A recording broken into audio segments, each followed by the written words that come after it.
Hello, everybody, and welcome to the KIMBALL HOOKER Show. I'm KIMBALL HOOKER, and I just want to say today's a beautiful day. You know what? I wake up in a good mood, and I just want to share my smile, share some good words of wisdom today. I want to start it off by saying, you know, sometimes there's people who like to steal dreams. I call them dream killers, and we have to be conscious of these people. Sometimes these people are our best friends. Sometimes they're in our inner circle. But I just like to say that, you know, when you have a dream, you have to know how to stick to your dream, because not everybody wants the best for you. Just be conscious, be alert, be aware of that, because what's for you is for you. Today, I have a special guest. She's very talented. She has a long history with music, and I want to welcome the very talented Jeanne Parson. Thanks, and the crowd Kimball. Goes wild. Thank you. I'm okay today. How about you? I'm awesome. I'm happy to have you on the show. We've been trying to get you here for a long time, and we finally have you. So I want to hear a little bit more about your story, how you got started, where you from. Talk to us. Okay. Well, I was just mentioned being in an artist track, having that kind of DNA. I have a picture on my refrigerator. Actually, it's not a very high-res picture because it was cut out of a newspaper article back from when I was in my early 20s. It's me in a high chair at the piano, and I was only 8 months old. So in our household, my mom played the piano, and we were living at her parents' with my brother and sister, and her brother was in high school, and he played the piano, and it seemed like somebody was always playing the piano. I wanted to play the piano. And this worked out really great for my mom because my brother and sister would go to school. She'd actually strap me into the high chair and stick me at the piano and leave me alone, and I would plink out little melodies and things like that for a considerable amount of time, and she could take a shower, do the dishes and stuff like that. The thing about that's so important is, to me, a lot of people talk about their earliest memory as being a person, a place, or thing, or doing something. And my earliest memory is the desire to play the piano. And didn't necessarily mean to be like some awesome concert pianist or anything. This gentle, pervading desire to play the piano. All right. So it started really young. Wow. And it sounded like you were encouraged too. Yeah, I was encouraged. I had to wait a while to get lessons because in that day and age, there was a belief that you should be reading age before you actually got to take lessons. Oh. So I was very anxious and dying to take my piano lessons. They wouldn't let me start until first grade in Fresno, which is where I was living all through grammar school, high school, and my undergraduate degree there at Fresno State. Oh, wow. Nice. So you have an extensive background with music then. Yeah, and I went to Fresno State. I did a music major in classical and also in medieval and harpsichord, so piano and harpsichord, but I also played and studied jazz, played in the jazz band. And I played guitar, self-taught. I'd played violin, just, school orchestras when I was younger and stuff like that. But I pretty much always knew that music was going to be a huge part of my life, and nobody discouraged that from that. My parents didn't say, "Oh, you better find something where you can make some money," or stuff like that. A real job. By the time I was in high school, I had a little business running, and guitar was super popular then, and I had guitar students and one piano student, and I had a little business. I had recitals. I had an invoice book and a checking account. High school? Yes. Wow, that's impressive. Yeah, it's kind of weird, but my father was, somebody who was pretty entrepreneurial, and he'd had a heart attack at a time when there wasn't a lot of coverage if you didn't happen. He was in a gap for medical health. And it was very hard on the family financially, and I just went, okay, I need money for doing stuff at school and clothes and stuff. And somebody asked me to teach their kid a guitar, and then one led to another. I used to be on TV, the local TV show, playing a folk guitar type of thing for the women's chorus because they didn't have a piano in the facility. So I guess people kind of knew who I was. And, oh yeah, she can teach my kid guitar. That's cool. So you're popular then. That's really cool. It was a little tiny bit of notoriety. And what's funny is not funny, I guess. I didn't keep the guitar up. I wish I had. And when synthesizers, electronic music came out, it was really hard to be working then and take my time and split it between, the band, learning music, learning about the new synthesizers. I was the one who ran the PA and figured out how the PA worked and what we needed to do to augment or build as the technology improved. Wow, that's really interesting. I mean, so were you the only musician in the family? Well, besides, like I said, in the other generation, my uncle was a lifelong pianist. He still plays all the time. He's, older than me and retired. But yeah, my siblings, none of them. My sister's a real music appreciator. Okay. She's really wonderful at that. Everybody loved music and a lot of different types of music. There was no, real division about what was what. My dad really didn't like classical music, but I did. Okay. And what's your favorite genre? That's hard to say, Okay. I will say that to play, as far as a keyboard player, that the funk and R&B is my favorite, and I never would have thought that when I was younger. But I love the groove. I love the extended chords, which sit to me somewhere between, like, I'll just put this out. I have a brace on this hand, some tendonitis. It fits somewhere between jazz and pop. Oh. I played pop for a lot of years as my gig in a small ensemble from the time I finished my undergraduate degree into my early 30s. Never got to play in a band that played the funk and R&B, and I was mostly only familiar with the most popular, tunes. Aside from Earth, Wind and Fire, I think I had all their albums. Right. And popular. Yeah, but I always liked the feel of it, and so the band that I'm currently playing with, the Touch of Class band here locally. Right. Yeah. That's the first time I actually got to be in a funk and R&B type of band. What's it like? Talk to us. Are you, so I'm just speculating, you're the MD, right? I am. I'm basically, I think, let's see, JD, who's the band leader, calls me something other than the musical director. But it's similar. And the one difference is in an MD, like for Vegas shows, for tours, because I have friends that have done that. That person is the director for rehearsals and for everything, decisions on the personnel and things like that. Okay. Of course, usually has to be ratified. Usually the MD is not a part of a core band that's known. So it'd be like a backing band usually. Okay. Like I have somebody I know. I wish I'd kept more touch with him, but I'd met touring in Nevada years ago, and he for a while was the MD for the Pointer Sisters, for a while for Gladys Knight. Nice. Yeah. Nice. And so I learned more about that. And I have another friend that's been MD for Phil Collins and some other European groups. So they really are responsible for, how much rehearsing, what needs rehearsing and stuff. In our band, because most people have a full-time day gig, a few of us now are retired. I'm recently retired, really recently, like 2 weeks ago, from my day gig at Microsoft. All right, cool. But to be, the way that I run it and we run it is I collaborate with our leader and what songs need to come up. He, of course, decides set lists and which things are more important when we're learning new tunes or have new members we're working in. But we have a horn section. They do a lot of their rehearsing separately. So when we all come together and the horn section comes in, so we'll have rhythm sections, vocalists will do some rehearsing on their own, and then we'll put that together. And when the horns come in, they will have rehearsed on their own. And I generally let our lead trombone player, the head of our horns, and Ted Henderson, we kind of let him and them drive that. What are they ready for? What do they need? Because their horn parts they may have something for which the rhythm parts are not hard at all, and the horn parts might be quite difficult, and vice versa. That can happen. Understand. So we do a lot of collaboration. We try not to make it be very much like a dictator of that thing. How many piece band is it?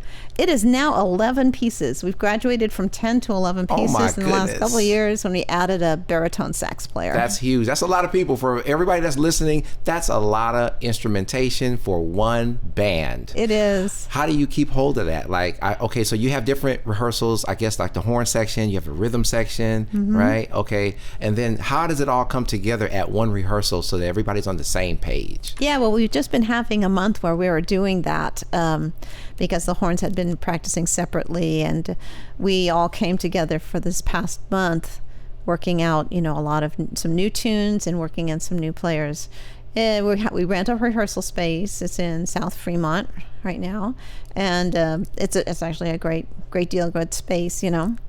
And we just kind of come in, and it's just like, okay, here's the list of the horn tunes that the horns are prepared for, and the rest of us need to be prepared for those, because there, of course, are some tunes that the horns don't play on, which is typical just as far as the genre itself, you know, that there are some, and there's a lot of the ones I love, the very synthy heavy songs. Those are a lot of fun to play. What kind of keyboard do you use? Oh my gosh.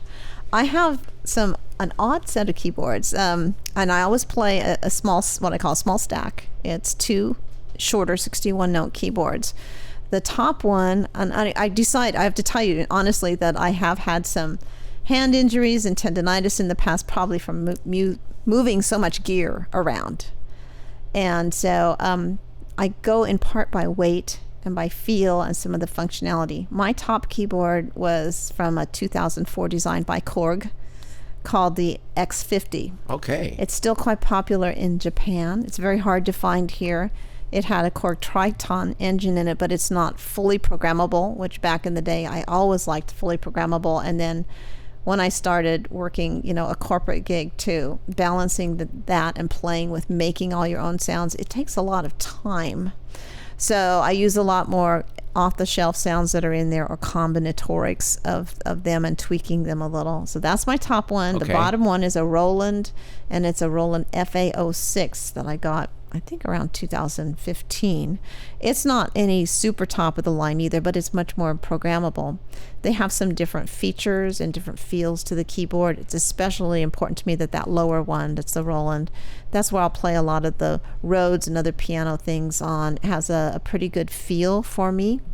And I've learned to play on the lighter weight keyboards. I don't like the weighted keyboards. Oh, the weighted keyboards for electronic keyboards, they slow you down? Well, they tend to be actually a heavier touch than, like, I have a nice grand piano at home. I bought that before I started going crazy with synthesizers back in 1978.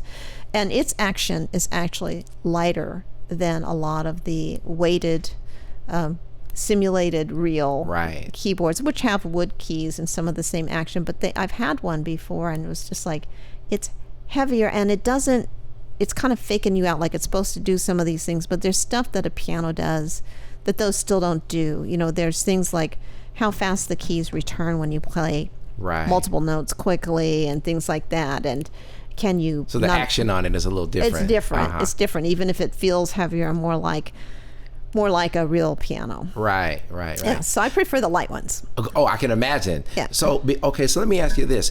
Do you program any of the sounds as opposed to using the stock sounds? I do program some of them, and I used to be quite good at that, I must say. I actually studied electronic music, took some post-grad studies in it in Fresno, and then when I moved to the Bay Area, I took a long break where I was just playing music for like 12 years, and then I went to graduate school at Mills College in Oakland, and I did a master's degree in electronic music and the recording media, as they call it there, which had a lot of composition. But I feel super fortunate because during the time of that transition going to digital, from analog keyboards to digital, even back to when the analog keyboards were like the original Moog that only played one note at a time, and then you had the ARP Odyssey came in that could play 2 notes at a time, you know.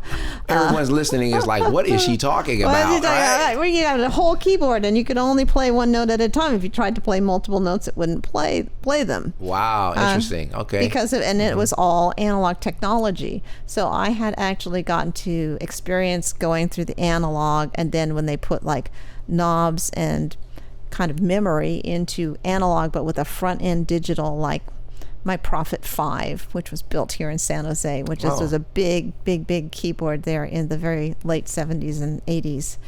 And then, you know, you got into the more digital, now you have digital trying to emulate analog, and you have a resurgence of analog keyboards. So the equipment is like, it's endless. It's endless. It's elastic, and some of the, you know, like the lower keyboard that I have, that I use, the Roland, has several thousand built-in sounds. Wow, that's amazing. It's a lot. And then it has a bunch of programs where you can either completely start from scratch and make your own, or you can take one of the ones that's theirs and you can put it into the memory that's for you, the user, and you can start tweaking it, twiddling around, You know what I've always found amazing with keyboard players?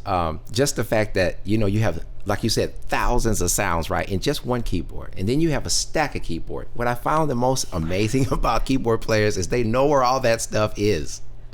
I'm like, even if you're like, okay, my bass patches are going to be here, my lead lines are going to be here, my pianos, my synths are going to be here. It's still like, are you kidding me? You have how many different songs in your set list? Yeah, usually 13% or so. And you're playing at least an hour and a half, right? 90-minute set? Yeah, sometimes we play an hour. Sometimes it's a couple of long ones, and sometimes even only a 45-minute set. Right, and you have to know where all that stuff is, like, now. Well, and sometimes it's really hard. The newer ones are not as structured as far as like getting from here to there as they were for a while, because a lot of people are just taking them home and using them in their studio. That's amazing. So like, if somebody can switch the set list on me like last minute, and I'm like, my eyes will get really big. Like what? How am I going to get from here to there? Because I had laid it out a different way, Right. I get it. Yeah. I totally get that. And sometimes in the moment of the live, you go, I'm going to use, in this case, I'm using a string sound. It's not the string sound. It's the one I most want to use, but we got to get from here to there. Right. Exactly.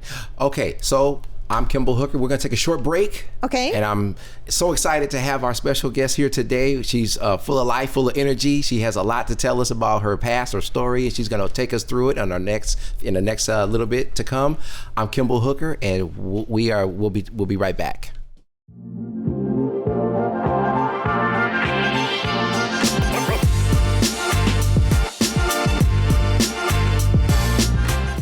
Thank you to the City of Montessorino for their continued support of KCAT Public Media. The City of Montessorino has enabled KCAT to inspire, educate, entertain, and inform our community through the magic of television and digital media for over 38 years. Thank you.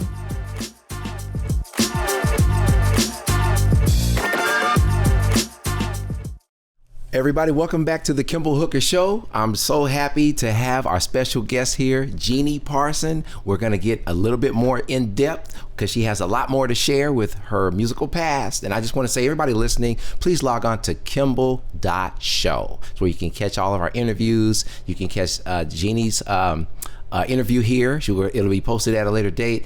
Please like, share, and subscribe.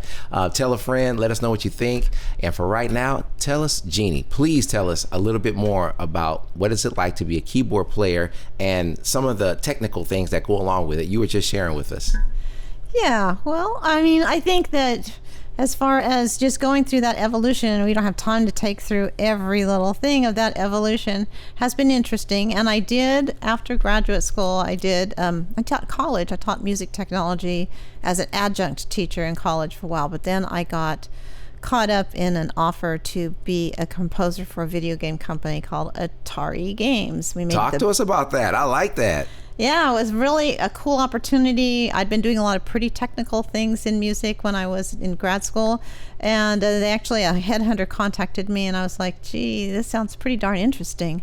And we were making the big game cabinets, like, that you would put your tokens or quarters in and stuff like that. This was from like 93 to 96. Okay. It was really fascinating because it was this melding of all this technology and yet music, and also sound design and a little bit of voiceover stuff. So there was a great guy, Brad Fuller. He was my manager and a great mentor to me. He had actually been around in that for years, like figuring out how things work, and it kept evolving and changing, right? So you would have hardware, you'd have a hardware person you were working with, and you'd have the game designer and the game producer, you'd have the artists, and you'd had different systems for different games. So the first game that I worked on that went all the way through and became a hit, was a hit of 1994, was called Primal Rage. And Primal Rage was a fighting game that was kind of a fighter. Mortal Kombat was really popular then, but a lot of parents didn't like that. And Primal Rage used like kind of They were dinosaurs, fantastic creatures that were done with stop motion animation, which really made it interesting and had a little broader appeal, especially going into the younger ages. So it was very fun working on figuring out how to write music to this, make sounds for these monstery, dinosaur-y looking creatures. Back in 93, when the technology was very different, the digital audio was quite new. The way that we wrote something was at a computer, lines of code. Oh, wow. Yeah, Okay. so you had to learn a language and write lines of code, and you had to make every little instrument that you heard for the music. You had to create that with a loop and embed it in a chip, and it was really fascinating, really fun. And let's see, what else can I talk about with that particular game? Well, it was quite unique. I think that I did do a CD that was augmented tracks from the game. I occasionally still get people contact me and say, Jeanne Parson, I found this address for you. Are you actually the Jeanne Parson that was the composer for Primal Rage? And I was like, yes. That How must feel kind good. of you. It feels really wonderful. I think that it was a pretty good score that I did, really different, because we had all of these backgrounds that were kind of mostly caveman-esque and, fighting. One thing that's fascinating about that work is the game itself, depending upon the action of the game, you could work with the programmer and they would send you a flag that was a cue, like if one character is getting close to death, or if they just got something to really charge them up, right? Then the music can change. It can trigger, not only can it trigger new and different sound effects, but the music itself could change and veer off in a different direction. And like then when it ends, of course, you see the end coming and the music starting to go, with Wow. the ending. And That's amazing. That's amazing. I have a question for you. Yeah. Okay. So whenever I hear music, right, I want to know where these sounds actually came from. So I have a question. Here's my question. Okay. So when I hear a car screeching, is that a real car? A lot of times it is, and there are sound effect libraries where you can take the car screeching and you can actually then modify it if you're working for a smaller studio. In the old days in Hollywood, they would actually go out there live with this special type of recorder and setup and special mic and record things like that. For a game like Primal Rage, we didn't do very many pre-recorded. We did do one that I recorded in the studio that was a very popular sound effect, and it was a giant fart sound. I can only imagine. One of the characters would make this giant fart sound, and I actually had somebody blow on my stomach, recorded that, and dropped it in pitch and treated it in all these ways, because in the sound effects libraries, they were all too polite. And this was an ape that would stand on its hands and let loose a big green cloud of fart. Wow. Oh my. And you get paid for that. That's the funniest thing, right? It was fun, but then there were a lot of things that do just change and then alter. One of them was like a cobra type of monster, and I used an espresso machine. Oh, wow. For part of it, Okay. So you got to get creative in there too. Yeah, you start hearing things. I still hear things and sounds. Like I actually have in my kitchen, I have this one kitchen tool. Actually, there's two that I love the sound of, but there's one that's like a little whisk, and it rolls. And when it rolls on my counter, it makes the coolest sound. And sometimes I'll find myself distracted. It's just like I spend like 2 minutes rolling it around Right. my counter. Because you enjoy the sound, right? Yeah, I like the sound. Yeah. That's cool. That's really cool. How do you find yourself transitioning from, say, doing that kind of work to being in a band? Like what do you enjoy most or more? Well, I really like the camaraderie and the ability to play together in a band, and I think some of that comes from growing up as somebody who studied piano, and I loved classical piano, and I used to always be disappointed in my performance when I had recitals or opportunities to perform, because I would get very nervous, and that kind of sucks out some of the fun. Do you still get nervous? Not really, not with the band. Okay, not with the band. Yes, Really? Yeah. Live performing doesn't give you the jitters. It feels good. It doesn't give me the jitters. It feels good, and I think that was where I was like, okay, I found a happy place with this. You also don't, if you're not in an orchestra or a band when you're younger, you have less opportunities if you're a keyboard or player or a pianist. And so it's like, okay, here's a really happy spot after I started playing first pop and then like the music that I'm playing now. Just really enjoy it. Right. Yeah. How is it dealing with, say, so many people in a band? 11 people is a lot of people. A lot of Is it people. personality conflicts, or is there? There's personality stuff, and you just learn that you're coming together to make this music. Everybody comes from different background, and some people have more professional learning, and some people have more common sense and everyday learning. Like especially some vocalists are great singers, and they may or may not be very schooled and read music as in notes. And some do, and I happen to have the whole schmear of everything, but I do totally respect people who don't read. And I went to Nashville for a while and studied songwriting there and what have you. There's a lot fewer people that actually read music there. And one time I went to something where we were reviewing songs, and I handed out what I considered a lead sheet, which has the melody and then the lyrics under it and the chords above it. And one person took this and went, "Look at this, she's got notes." And Wow. it's not so much that it's funny. They use different systems of learning there. Even the guitar players have something called the Nashville number system, which is a very smart way to work. So, I accept and embrace all of that as long as somebody is good at what they do and it's appropriate for what they're doing. The hardest part is finding the common terms and how you talk about things, and the basics of like what an arrangement is a tough one, because the horn players are always reading music, and they're looking at, they may not know it by heart yet, so they have the reference of what you call a chart, but it's music, and it'll have some repeats and things labeled as, that you go back to the bridge, or you go back, or the second verse is same as the first, or it's not the same. And singers think in terms a lot of lyrics. Right. So they go, where it goes this, and the rest of us might be listening and going like, what does that mean to me? What do those lyrics mean to me? Does that come before or after this? Sometimes it's just comic. We just have a good laugh about it, trying to figure out what we're talking about. That's where that comes from. That's me. I get it. No, I get that look, right? Yeah. So how does it work then when you're trying to so do you score the music? Do you chart, I do not. You chart it? I used to chart everything, and it would probably be great if I did. Like only one time I needed a sub so far, and I had to go through a lot of things with the guy I know who subbed in for me because I hadn't charted things, and he always charts things. He plays R&B and funk, and I've known him for a lot of years. But I kept playing with people that didn't do much charting, and what I found is that when I charted it, I spent a lot of time charting it and less time finding the sound I wanted to do, or finding some special fingerings, or playing around with other things. And the other thing is that I tended to get more dependent on the chart.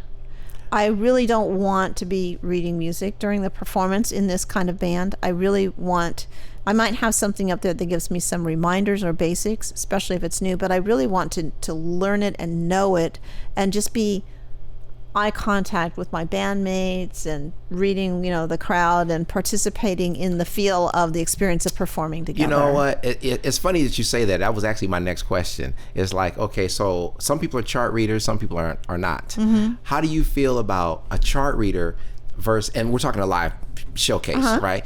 A chart reader versus someone who is spontaneous, and they go off of, they learn the core of the song. They know the bass line, they know the melody, the rhythm of it, the flow, and they just kind of embellish on their own, versus do you like to have it more structured?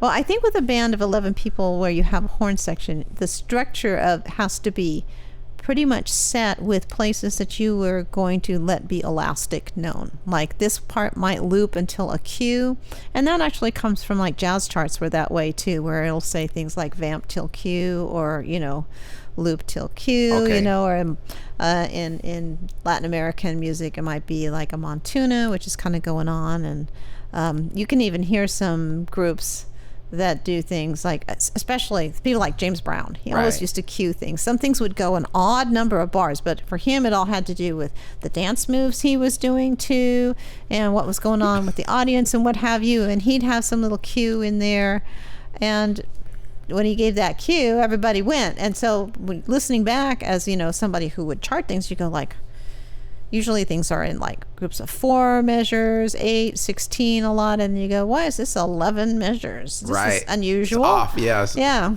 Odd measures. Mm-hmm. That's kind of, well, for jazz it's fine, but for popular music, that's kind of uncommon. It's kind of uncommon. There's some where you'll find that, and sometimes where you find uncommon meters, like it's not in 4 or it's mostly in 4, and then all of a sudden there's a bar stuck in there that's 2 or that's 3. 2 is usually a little bit imperceptible. Right. But when there's something that's 4 and then it's 5, then you have famous jazz tunes like Take 5, which is written in 5.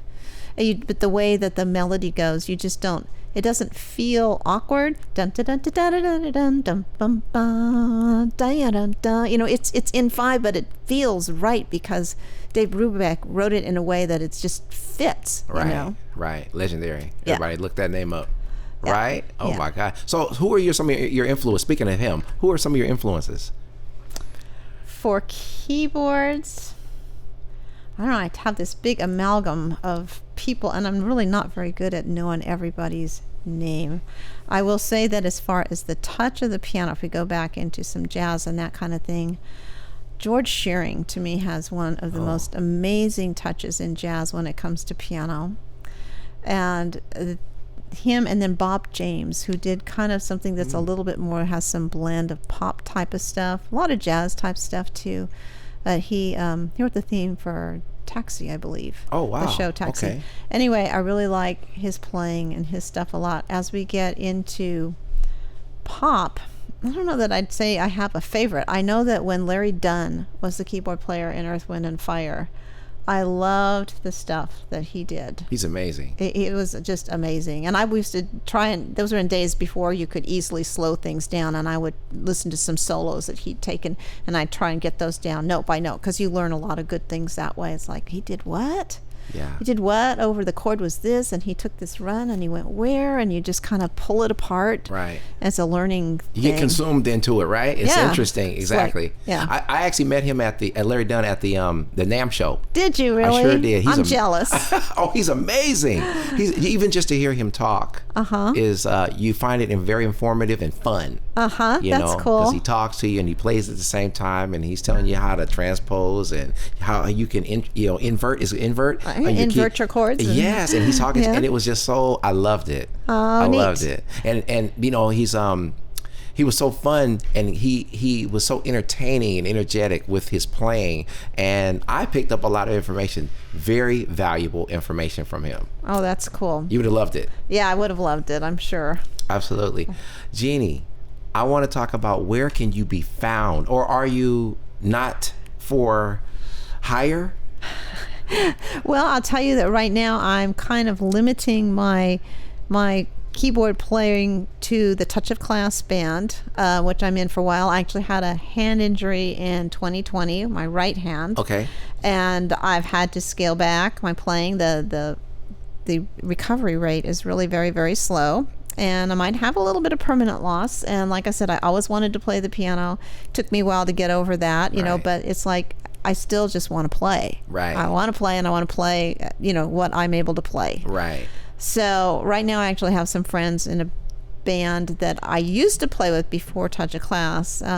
One that does, they do like blues, or they're augmenting it. So I used to call it the Just Cream Band, where we just played Cream, and we added Eric Clapton, and they have lost a keyboard player that had to move to a different area. And I just told them just this last week that I'm really sorry, but I don't feel like I can take on anything else. Got it. I had planned some duo trio work with a guitar player that we used to have in the band who passed away in 2020, not from COVID, but that was a real shock, because we were always scheming what we were going to do when we retired together. We were going to play. Really liked his style. Jerry Benjamin. Oh. Really fantastic guitar player, and just a kind and gentle soul. So for right now, other than that, I'm actually writing some pieces for piano. Oh, okay. With something specific in mind. It came from Original. Okay. Yeah, I've written a fair amount of original stuff, but I hadn't been doing any original piano solo pieces for a while.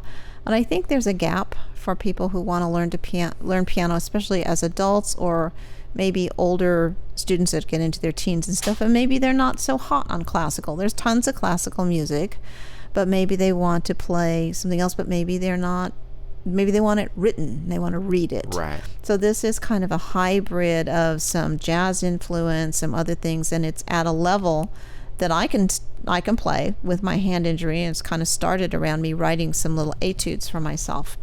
And I'm working on a suite of songs for that I want to publish, a Nice. small set. So it'll be, very approachable, but I won't call them easy, because the last time I wrote an arrangement for a friend that was supposed to be advanced beginning, it was like, this is not advanced beginning for a Christmas Carol. It's Right. like, okay, I need to reset that. I haven't been a piano teacher in a lot of years. Right. So are you a teacher then? Are you? No, I was teaching a few students, like a handful, like 4 or so, from about 2007 or 8 up through about 2014 or Okay. so.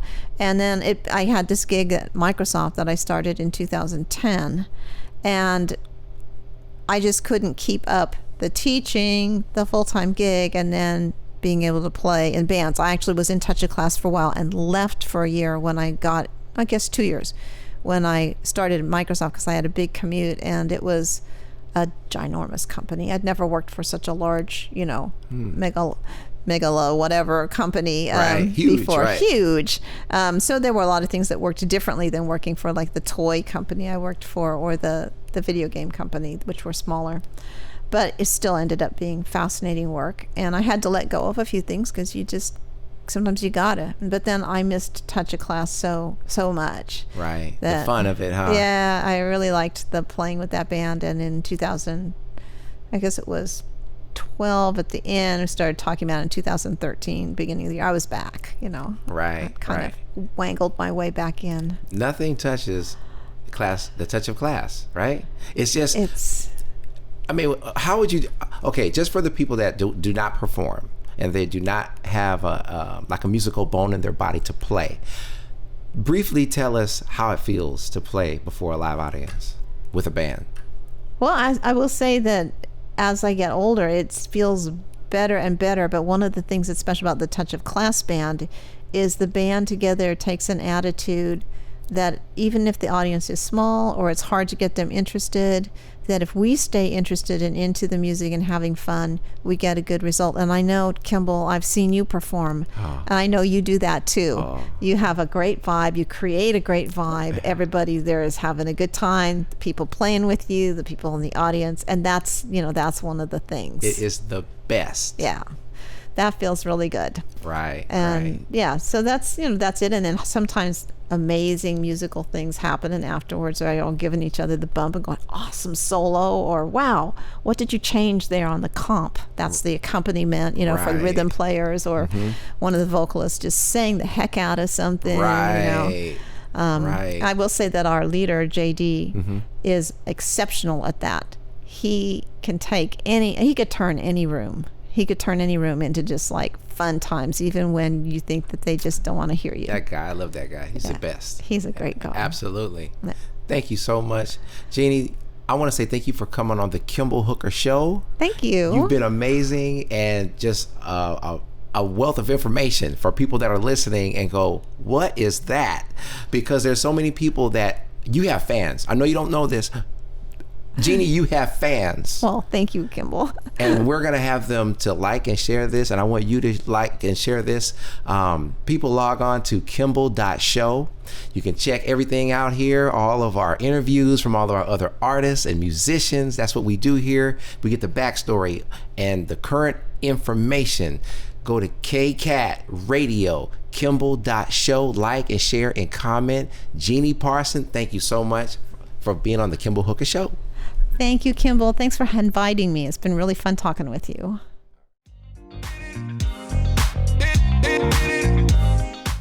You just heard the Kimball Hooker Show here on KCAT Radio. Explore all our KCAT original programming at kcat.org/radio.